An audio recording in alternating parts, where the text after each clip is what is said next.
राजकीय पक्षाचे सर्व नेते हे उबाटा सोडलं ना, उबाटा हे आता एक मुस्लिम लीग झालेलं आहे. उबाटाचं आता त्यांनी पक्षाचं नाव चेंज करावं, मुस्लिम लीग बनावं त्यांनी स्वतःला. हे सोडलं व्यतिरिक्त बाकी सर्व राजकीय पक्षाचे सर्व काँग्रेससहित सर्वांनी मोदी साहेबांना पाठिंबा दर्शवला. तुम्ही पाकिस्तानाबरोबर लढा, आम्ही तुमच्यासोबत आहोत, ही त्यांची प्रामाणिक भूमिका सर्वांनी जाहीर केली. ओएसी सारखा कट्टर जातीवादी नेत्याने सुद्धा देशाचं बद्दल प्रेम व्यक्त केलं आहे आणि पाकिस्तानाबरोबर लढण्यासाठी तो त्या बैठकीला उपस्थित होतो. याचा अर्थ भारतामध्ये अशी कोणतीही घटना घडली तर आम्ही एक आहोत हे दाखवण्याचा सर्वांनी प्रयत्न केला. त्यांचे खरं तर मनापासून आभार मानायला पाहिजे. कुणाची सहानुभूती पाहिजे उबाटाचं नाव आता बदलायचं, मुस्लिम लीग ठेवायचं.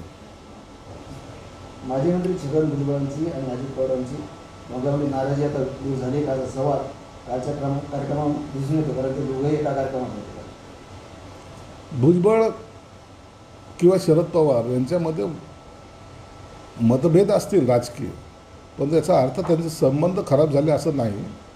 त्यांचे संबंध आजही तसेच आहेत, अजितदादाबरोबर तसेच आहेत. म्हणून त्यांची नाराजगी असण्याचा काही प्रश्न येत नाही. मतभेद फक्त उबाटाबरोबर राहायचं नाही, अजितदादाबरोबर जायचं, हा त्यांनी घेतलेला निर्णय काही कालापुरता शरद पवारला जरी वाईट वाटत असला तर आज शरद पवारसुद्धा अजित पवारांनी घेतलेला निर्णय चांगला आहे या मनस्थितीत आलेले आहेत. आणि त्याचा परिणाम म्हणून प्रत्येक तुम्ही कार्यक्रमामध्ये आता अजित पवार आणि शरद पवार एकमेकाच्या बाजूला बसलेले आपल्याला पाहायला मिळतील. याचा अर्थ आता त्यांनी अजित पवारचं जाणंसुद्धा मान्य केलेलं आहे.